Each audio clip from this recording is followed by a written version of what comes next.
Welcome, everyone, to the League of Women Arizona Voters Arizona Superintendent of Public Instruction Candidate Debate. Here also to welcome you is our League President Penny Shoren and President-elect Michelle Garrick-Nave. Thank you very much. And of course you know our candidates, Tom Horne and Kathy Hoffman. Welcome to the debate for candidates of Arizona Superintendent of Public Instruction. There, of course, are two candidates seeking your vote for one seat in the general election on November 8th. The candidate elected in November will serve a 4-year term. My name is Jodi Liggett. I'm a member of the League of Women Voters Metropolitan Phoenix, a chapter of the League of Women Voters Arizona. I'm your moderator and also proud member of the League's Phoenix chapter. My co-moderator is League member Nancy Hand. The League is an all-volunteer, nonpartisan organization, and we neither support nor oppose any party or candidate. Our mission is to empower voters. We envision a democracy where every person has the desire, the right, the knowledge, and confidence to participate, where every citizen is registered, informed on all candidates and issues, and votes. Toward that end, since 1920, the League has provided education and advocacy on issues of the day. A few words about the role of the League as moderator for debates and about debates themselves. The League provides extensive training for members who serve as moderators to ensure that League's commitments to impartiality and nonpartisanship are strictly adhered to. The questions posed to the candidates were provided by the League of Women Voters of Arizona. The League solicited input from all its 1,000 members, partners, and communities in the local League service areas.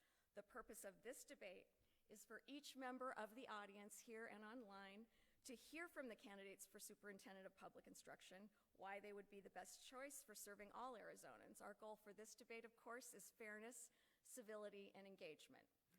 Little housekeeping. Take a moment to silence your cell phones if you didn't earlier, and down this outer hall to the right are our restrooms. As a courtesy to all and save important time for questions, we'll ask you to refrain from all applause or in any way demonstrating support or non-support for the candidates. Just listen, please.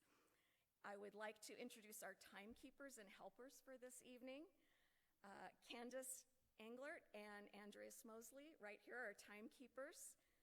They have 4 signs, a 1-minute sign, a 30-second sign, and a 10-second sign, also a stop sign. Candidates, when you see the stop sign, please end your sentence immediately. The audience will forgive you. The format for this afternoon is in 3 parts. Part 1, opening remarks. I'll read an introduction for each candidate. Then, following our prearranged order for each question, which we did provide to the candidates, each candidate will be given 1 minute for opening remarks to tell you why they should get your vote. Part 2 is prepared questions. We have 8 questions prepared for this afternoon. Each candidate will have 2 minutes to answer those questions.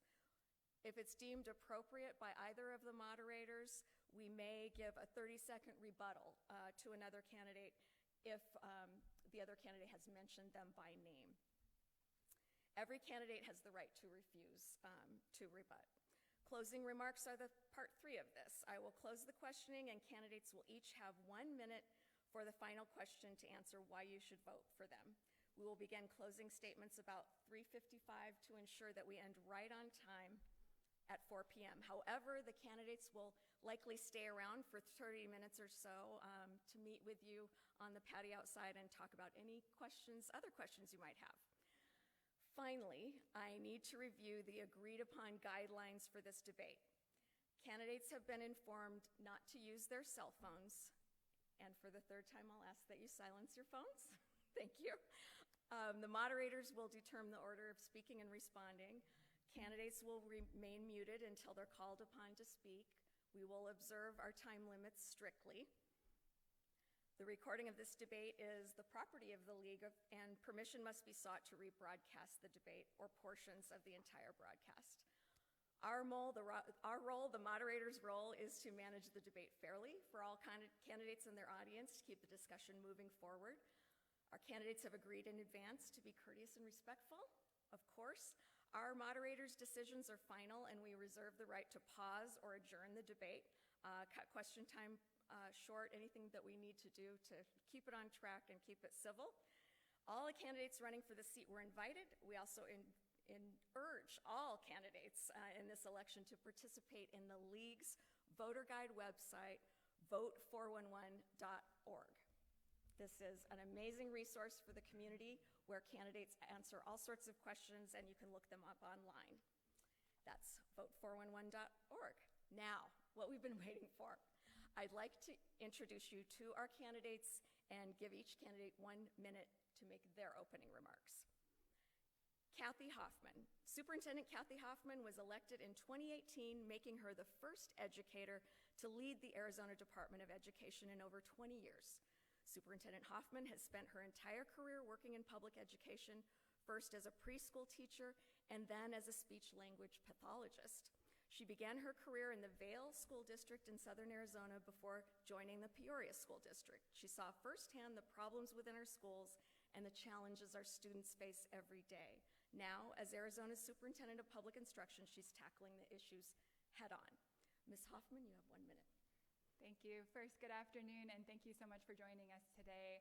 I'm Kathy Hoffman, Arizona Superintendent of Public Instruction, and when I started in 2019, I knew as a career educator that I wanted to reimagine what the role of state superintendent meant here in Arizona.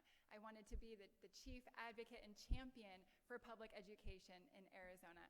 I have traveled the state visiting hundreds of classrooms in all 15 counties, and I'm proud of my achievements serving public education, including adding hundreds of mental health professionals across the state, working to strengthen the teacher pipeline and focusing on educator recruitment and retention, and also working with our stakeholders, including the business community and with our mayors and our cities to expand broadband, high-speed internet and technology to our students across the state. I look forward to our discussion here this afternoon. Thank you. Thank you. Now, Tom Horne's bio. Tom Horne was elected to the school board for Arizona's then third largest district when he had 4 preschool children. He stayed long enough to hand a diploma to his youngest child, 24 years, 10 as board president. As such, he attended over 2,000 school board meetings. He also served in the legislature where 80% of his time was spent fighting for more funding for education. He was state superintendent of schools from 2003 to 2011. His focus was 100% on the academic achievement of students. He was then elected Arizona Attorney General. Mr. Horne, you have 1 minute. Thank you. There's only one thing that matters in this election. Only one thing, and everything else is very secondary. And that is, how do we get our students to learn more and perform better on their test scores so that they'll be better prepared to compete in the international economy. Right now, our test scores are at the bottom of the well. I have a number of proposals which are things that I did when I was superintendent that are not being done now, and I hope to give more details later in the debate. I think giving proposals of what we want to do is what our political debates should be all about. First, the Department of Education needs to be converted back into a service agency. We need to send out improvements teams, as we used to help schools improve their performance. Second, we need to hold districts accountable for low test scores. Third, we need to increase incentives for students to study, and I have to stop now, but I'll come back to the topic in answer to questions. Thank you so much. We will now proceed with part 2 of the program, prepared questions. Question 1. Candidates, with Arizona ranked the 13th wealthiest state, yet ranking 48th nationally in the quality of our public schools, how will you strengthen the quality of public education? Mr. Horne, you're first. You have 2 minutes. Thank you. This is a good opportunity for me to expand on my opening statement. First, when I was superintendent, school improvement teams of highly trained professionals went out to the schools to help them to do better. I have an email from a consultant who deals with schools in turnaround, and this is what he said to me about the current situation in this email. I talked to a few of my schools who've been in comprehensive or targeted school improvement. They have not had school improvement team visit them or work with them in years. They just continuously make them submit documentation for approval. It's more of a burden of paperwork and administrative hoop jumping. There is no assistance provided. And other people from the schools have described to me what they describe as paperwork hell.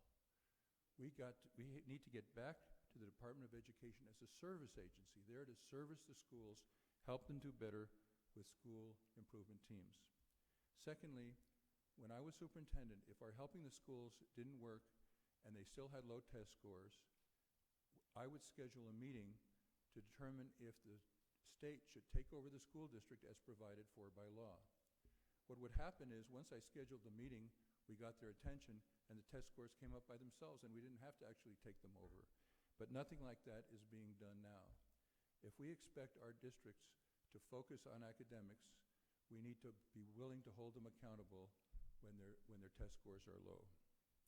Third, motivating students. For the less capable students, we need to make sure that we bring back the test that students have to pass to graduate, so employers know that the diploma means something, and so that we don't graduate any more illiterate kids, and so the students are motivated to work hard. For the more capable students, I'll have to try to get this in and answer to another question, what I would do with the more capable students. Thank you. Thank you, Mr. Horne. Ms. Hoffman, 2 minutes. As I think about the future of how to continue to improve upon our public schools, I have to first start by saying I'm thinking about my daughter, Clara, who's 10 months old now, and by the time I finish my second term, she'll be a kindergarten student here in Arizona. So as I think of my daughter and all kids in Arizona, and as a career educator, I know that the most important piece to making our schools stronger is having highly effective teachers in every classroom and working to lower classroom sizes to ensure that all students receive a high-quality education.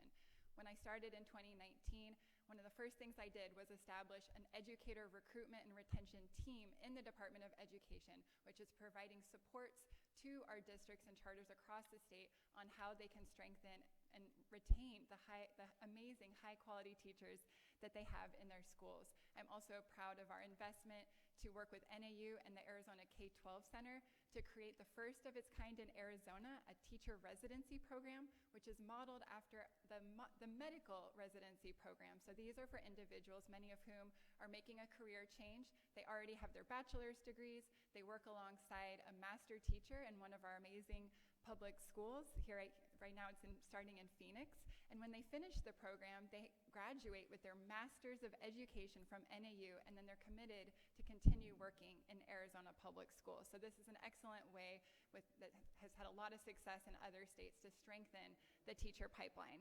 I've also heard time and time from our teachers and our parents that they're spending so much money out of pocket for classroom supplies, even paper and pencils. That burden should not fall on our teachers and parents. And so we have also invested now $20 million in classroom supplies, which has reached almost 25,000 teachers across Arizona to ensure that they are empowered to have the supplies they need to best serve their students. Thank you. Question 2. What is your plan to help schools address barriers preventing post-secondary education attainment? Ms. Hoffman, 2 minutes. One of the most important positions in our schools for helping our students navigate the complex system of post-secondary and career opportunities for them after high school is the school counselor. They are trained professionals in supporting and serving families and students in helping them to navigate that very complex system. So I'm very proud of our work. We've worked in a bipartisan way with the legislature to add hundreds of school counselor positions across the state. When I started in 2019, the student-to-school counselor ratio was roughly 905 students for every 1 school counselor. We have effectively reduced that by 20%, so now we are down to roughly 716 students for every 1 school counselor. So we still have work to do in that regards, but we are moving in the right direction to ensure more students have access to a school counselor, which can help them with their future plans. I also have to use my remaining time to make sure to address that I support Prop 208. I strongly believe that our dreamers, who are Arizonans, that they are graduating from our local high schools and that they deserve in-state tuition at our phenomenal in-state universities so that they also have access to those post-secondary opportunities just like their peers. Thank you. Mr. Horne. Thank you. One of the barriers to post-secondary education, especially for middle-class people, is the cost. The superintendent of schools automatically serves as a member of the Board of Regents. I was always advocating for the university to become more efficient and reduce tuition. The university presidents insisted on keeping on raising tuition, and I voted against every single raise in tuition. I thought that the colleges need to have less administration, they need to require more teaching from the professors, and if they did that, they could lower tuition, and I continue to advocate for that. I also have advocated for letting what have been the community colleges give more four-year degrees because they're devoted to teaching, not so much to research, and they're a lot more efficient and less of an economic burden, and they can certainly teach the same things. Finally, we need to have our students be college or career ready. To be college ready, we need to focus on academics, as I spoke about before, so they learn more, do better on their test scores. For those students who are not bound for college, I've been a strong advocate of career technical education, where we give the students skills that are needed in the marketplace, and they can leave high school with very good salaries. I had a council of business people to determine what skills are needed in the future. We refused to fund any programs that did not train students for which there was a market in the future. And we combined the academic standards with the career technical education standards because, for example, to fix a car, you need to know math in today's world. And as a result of that, our career technical education students did better on our statewide test than our other students because they were very motivated. Thank you. Thank you. Question 3, candidates. What are your plans to retain and recruit qualified teachers, especially in STEM areas? Mr. Horne, 2 minutes. When teachers leave the profession, they are surveyed.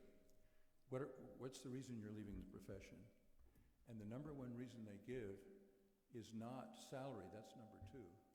The number one reason they give is lack of support from administration, especially on discipline.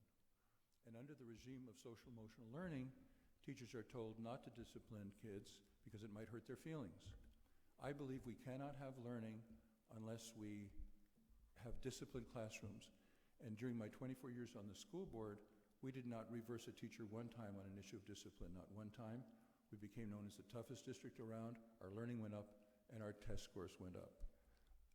And so we need to do this on the state level. Because if you have a situation where a student can swear at a teacher and the administration won't do anything about it and the other kids say they get away with it, you create a situation that I would leave if I were a teacher. It's an impossible situation. Secondly, we need to raise salaries. All of our surrounding states have higher salaries, and a school is no better than its teachers, and so we have to have higher salaries for our teachers so we can compete with the surrounding states. Thank you. Thank you, Mr. Horne. Ms. Hoffman, 2 minutes. Well, first I would echo that the number one priority is ensuring that Arizona has competitive pay for our teachers and all of our support staff. But we need to also be real that the teacher shortage has already been here for years. That even when I was first starting in 2019, as I traveled the state, I remember going to the Mayer High School up north near Prescott, and the students told me they had already had 5 science teachers that school year, a revolving door of substitute teachers. When I traveled out to Greenlee County, the superintendent asked me, hey, while you're here, I know you're a speech therapist, do you think you might have time to do a speech evaluation for one of our students? We're just really struggling to find those services out here in rural Arizona. So we know that the shortage is already here. So I have already been working with partners to create innovative ways to deliver rigorous instruction from certified teachers in Arizona. We have 2 partnerships. One's called Math Momentum, which is in partnership with ASU, and that's specifically for math instruction. And then also with the Arizona Student Opportunity Collaborative, this is also offering honors coursework, AP, dual enrollment, STEM, CTE, which is career and technical education, these types of rigorous coursework is being offered by certified teachers, specifically targeting students in rural parts of the state. When I spoke with the superintendent from Red Mesa, which is in Navajo Nation, she shared with me that Math Momentum has been a game changer, that finally their students have access to a certified math teacher, because it's so difficult for our districts, especially in rural and remote parts of the state, to recruit and retain. So we are already finding innovative ways to deliver the instruction that otherwise would not be there, but we have to do more, like I said, with making sure that pay is competitive and working with partners to ensure that all students have access to the highest quality education possible. Thank you. Question 4. What do you see as the impact of the expansion of vouchers and publicly funded empowerment scholarships on public education?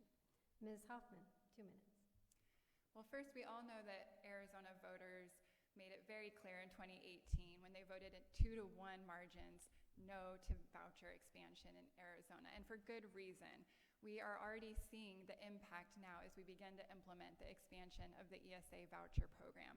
The program has tripled overnight, but over 80% of the applicants their child has never been enrolled in a public school. So this is not an exodus from public education. This is simply our tax dollars, our education public funds going towards private schools and private institutions, which, let's be clear, have no accountability in terms of they are not required to administer state assessments. So while in public schools, the students are required to take lots of different types of state assessments to ensure that they're learning and ensure the quality of instruction, private schools do not report any kind of academic achievements to the state.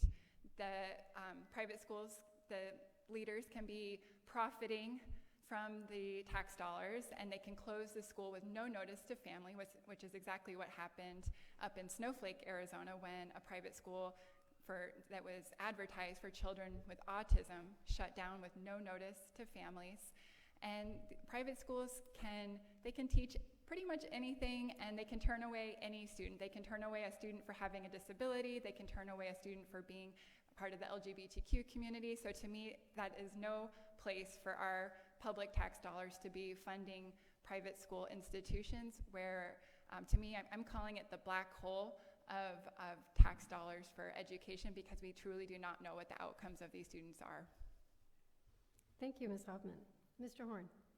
Well, all this program does is make available to children of poor families what is already available to children of rich families, and I think all children should have the same opportunities. Now, competition is good for everybody. That's why the United States, a competitive economy, was prosperous, and the Soviet Union, a state monopoly, was not prosperous, because competition makes everybody do better. And in fact, there are studies that show that district schools, public district schools that have competition do better than schools that do not have competition. I'll give you an example from my experience on the school board, because we used to have the same fight over charter schools.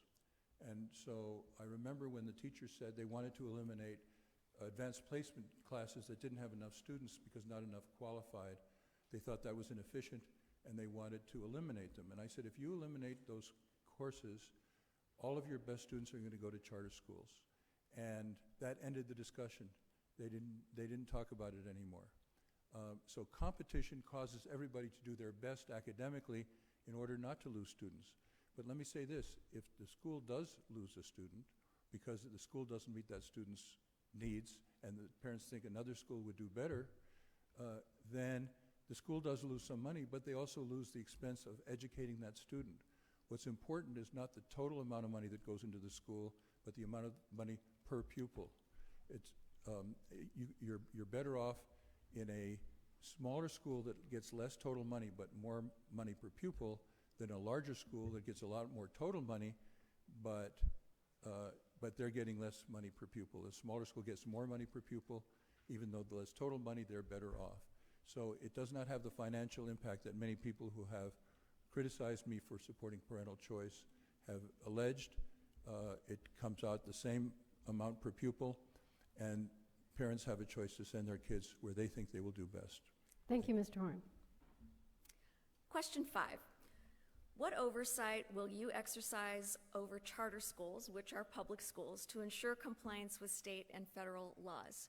Mr. Horne, we have you for 2 minutes. Was that me? Yes. Yes, okay.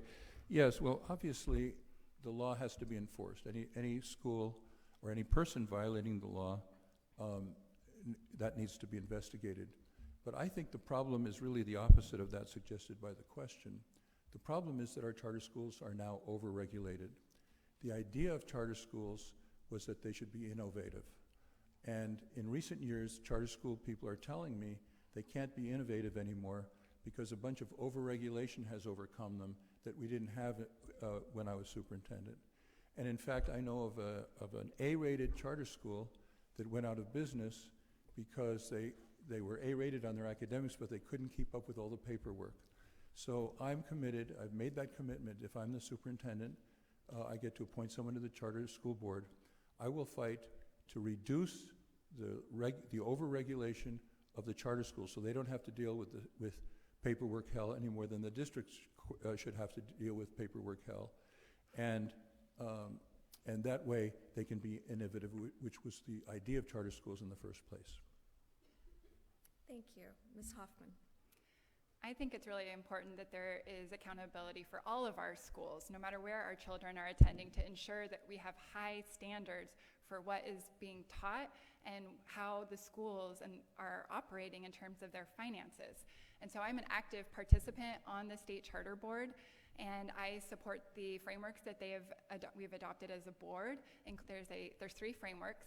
There's one for academics, one for finances, and one for operations. And when a charter school is out of compliance in any of those frameworks, or if they are a D or F-rated school, then they must come before the board, and we have the opportunity to ask them questions and to when necessary. And from time to time, we do revoke charters for ultimately when we determine that they are not serving the students and families according to the law and according to these frameworks. We can typically, there's a pattern, and there might be a charter school that calls that too much paperwork, but I think it's really important when we're talking about hundreds of millions of dollars to ensure exactly how those dollars are being spent and how those students are doing academically. Thank you. Question 6. What is critical race theory, or CRT? Is critical race theory being taught in Arizona schools? If so, specifically how and where? Ms. Hoffman. I think it's really important to point out that this issue, the CRT rhetoric, is simply a political attack on our public education system. And when I'm talking to Arizona families, whether it's at their door when I'm canvassing or as I travel the state visiting our school communities around the state, let me tell you what the top issues are facing our public school system. I hear often about school safety. How are we making sure that our families can trust that their kids will be safe in school? What about early education opportunities? When I was just recently in San Luis, Arizona, in the Gadsden Elementary School District, they had a wait list of 100 kids for their preschool program. 100 kids. Are we truly, as a state, serving our parents and kids if kids are sitting at home when our families want them to be enrolled in a preschool program? So to me, these issues are the issues I'm focused on. Arizona must do more to expand full-day kindergarten. So as I am traveling the state, as I am thinking about the future for our kids, I strongly believe these are the issues that we need to stay focused on. Thank you. Mr. Horne. Thank you. Well, I think the question was, what is critical race theory, and is it being taught in Arizona schools? And I intend to answer that question. First of all, what is critical race theory? First, I'll give you their definition, and then I'll give you my definition. Their definition I took from the curriculum of what was called Ethnic Studies in Tucson, a program that I put a stop to, which had critical race theory as an explicit part of their curriculum. And this is what they taught our children. Listen to this. This is what they taught our children. Unlike traditional civil rights, which embraces incrementalism and step-by-step progress, critical race theory questions the very foundation of the liberal order, including, listen to this, equality theory, legal reasoning, Enlightenment rationalism, and neutral principles of constitutional law. Now, I'm going to stick around after the debate, and if somebody in this audience can tell me Why in the world anybody would be against Enlightenment rationalism, I'd love to hear it. Or why they would be against equality theory, or legal reasoning, or neutral principles of constitutional law. I only have a minute, so I'm going to switch to the other part of the section, then I'll come back to my definition of critical race theory. The question is critical race theory taught in our schools? I have in my hand a document, which is a public document. Anybody in this room can have a copy, or anybody can have a copy of it. It has the signatures of 200 Arizona teachers that they signed at the National Teachers Union, pledging that if the state prohibits the teaching of critical race theory, they will defy the law. They would not have signed that unless they were already teaching critical race theory. And they're 25 school district listed, and every large school district in our state is among those 25 school districts. So this is a very widespread problem that we have. And let me just say quickly, my ideal is that we're all individuals, we're brothers and sisters under the skin. We need to be treated as individuals and not told that race is primary as critical race theory does. Thank you. Thank you very much. Question 7. What do you believe is your responsibility to ensure that accurate information is being taught in schools, especially in the areas of science, health, and history, specifically history of race, immigration, or the Holocaust? Mr. Horne, we go with you for 2 minutes. Yes, I'm in favor of teaching accurate history. We need to teach the horrors of slavery and Jim Crow and what happened in Oklahoma, but we need to make that part of the overall picture. We need not to teach it as the 1619 Project does, which currently teachers are being paid $5,000 to teach extra to teach a 1619 Project that those things are all that our history is about, and it's all a matter of oppressors and oppressed, and there's nothing more to our history. So we need to teach it, we need to put it in context. This country has a great ability to self-correct. We started out with ideals, we were short of those ideals, and we've worked hard to reach many of those ideals. And we need to teach history in the broad category accurately and patriotically, and not teach them that this is a terrible country. In the 1619 Project, they teach the kids that Lincoln was a racist. This is the man who freed the slaves with one stroke of his pen against a lot of opposition and advice. All by himself, he freed all the slaves in the South. Then he freed the slaves in the rest of the country with the 13th Amendment. And in doing that, he did more good for humanity than any individual in the history of our country. And these people are teaching our kids that Lincoln was a racist. Why? Because they want to destroy our heroes and teach the kids that this is not a good country. In terms of science, I think we need to teach kids more about the history of science and scientific method, so they learn to be able to distinguish truth from mere rumors or things on the internet. And one of my priorities will be to work on the science standards so that we make kids better able to judge what they read about based on the scientific method and trust the scientific method rather than trusting whatever somebody puts on the internet. Thank you. Thank you, Mr. Horne. Ms. Hoffman, 2 minutes. It's very important that our students are learning an accurate history that's culturally relevant, that our kids are learning through reading texts from people from diverse backgrounds, from different perspectives, to put themselves in the shoes of someone else that might not be the same as them, to learn about the atrocities of the past so we don't repeat them in the future. And I do have to acknowledge that today I'm honoring Indigenous Peoples Day, and I think it's really important that that's one aspect of our history where we want to ensure that our students have an in-depth understanding of the Native American history in our country. As I've traveled the state, one thing I've also heard time and time again is that since our schools have been so severely underfunded, especially during the time of the recession, that our schools have not been able to update their curriculum on a regular basis. And so when they're using textbooks or materials, many times it's outdated. And when we're looking at how can we accelerate student learning and have high academic achievement in Arizona, we do want to ensure that our students have accurate, evidence-based curriculum that is up to date. So we do need to ensure that our schools have resources for that curriculum. And I'll just close by saying I also entrust our districts and our charters to select their curriculum. It should be a local decision, whereas it is the role of the Department of Education and State Board of Education to establish the academic standards in partnership with educators. But the curriculum decision should be left to the local decision makers to decide what's best for their communities. Thank you. On to question 8. In the last legislative session, the Arizona Parents' Bill of Rights was expanded. This legislation allows parents to sue any governmental entity or teacher if they believe their rights to direct their children's education have been abridged. How will you balance the expanded rights of parents with the support needed to attract qualified teachers who are so vital to Arizona students' success? Ms. Hoffman, your first 2 minutes. Well, I do not support any legislation that encourages people to sue or fine our teachers for what is being taught in our schools. I think it is the role of our education leaders to be building trust and to encourage strong communication and collaboration between parents and teachers.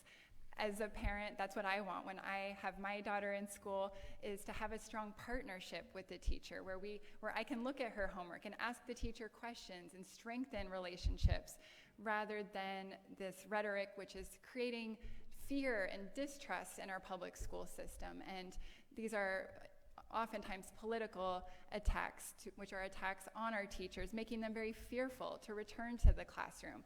So my question to us as a state is, how are we building relationships and enhancing collaboration? Because parents are vital partners to their child's education. So how do we make sure that we're all at the table together supporting children's education, rather these attacks on the system which result in teachers leaving the field? Thank you, Ms. Hoffman. Mr. Horne, Yes. 2 minutes. As a father and grandfather, I believe that parents have the right to know what's going on in the classroom and to give their input. There was a candidate in Virginia who said parents had no right to influence what was taught in the schools, and so the parents saw to it that he had no influence on what was taught in the schools. During my 24 years on the school board, any parent could come into the classroom and watch what was going on. For 24 years, that was our rule. We were proud of what we were doing, and not one teacher ever complained about it, because they were proud of what they were doing. They wanted the parents to see what they were doing. Now you get all these complaints saying the parents shouldn't be able to know what we're doing. We should be able to hide it. Any teacher who is afraid for the parents to know what that teacher is teaching shouldn't be teaching. They should be proud of what they're teaching, as the teachers in my school district were, and they should be happy that the parents know what's going on, and we should be able to listen to the parents and let them have influence on, because these are their children. Nobody loves children more than the parents. If God forbid, a child dies, the parent never goes over it, and I know that personally because that happened to me. Parents they build their lives around their children. They have a right to be involved with their children, and no school has a right to do things secretly or contrary to the rights of that parent. Thank you, Mr. Horne. Now we will proceed to part 3. Thank you all. It is now time for our candidates to give their closing statements, which will be in the form of their response to our final question, in reverse order from the opening remarks. Each will have 1 minute. Here's the final question. What is your approach to advocating for and supporting public education by working with school boards, parents, educators, community members, and policymakers? We will begin with Mr. Horne. 1 minute. Well, during my 4 years in the legislature, I spent 80% of my time advocating for more resources for education. I think it's very important. That's our future of our country, our future of our families depend on having adequate resources in the schools. And so I learned a lot about how to lobby legislators in favor of education, and I did that again as superintendent. And so So I know a lot about lobbying the legislature, and I'm very powerfully motivated to get adequate resources for our education. In terms of the rest of the public, we've been given 2 ears and 1 mouth for a reason. We need to be good listeners. We can't make wise decisions unless we know what's going on. And so I pride myself on the fact that we always listen to people. We had hearings around the state for any major change that we're going to make, and we had a dialogue where we not only spoke, but we spent twice as much time listening. Thank you. Thank you very much. Ms. Hoffman. I view myself as a very collaborative leader, probably because of my background as a teacher, working as a preschool teacher and in special education. I'm all about collaborative leadership and ensuring we have all the voices at the table. So I meet with a regular basis with 6 advisory councils, including the first ever Arizona Department of Education Student Advisory Council, which has just over 20 students from 5th through 12th grade from all parts of Arizona that help to advise my work. I think it's really important to be elevating the voices of our students. Also, when there's a particular issue we need to address head on, like during the pandemic, one example of a task force I launched was the technology task force. I brought in people from the IT tech private sector along with our district, IT folks, teachers, community members, philanthropy, nonprofits, all at the table together to help to guide and direct us into what should the department be focused on in expanding technology access and internet for our students across the state. Thank you. Thank you. Thank you to the candidates and for your participation, and to you, the audience, for your attention. Again, thank you to the Sandra Day O'Connor Law School for allowing the League to host this event at the Buse Center for Law and Society. Thank you as well to all of our League of Women Voters volunteers who made this event possible. The League invites you to explore vote411.org to learn more about the elections, candidates, and ballot measures. And remember, Excuse me, Nancy, did we get our closing statements? yes, sir. Oh, we did, okay. And remember, your vote is your voice.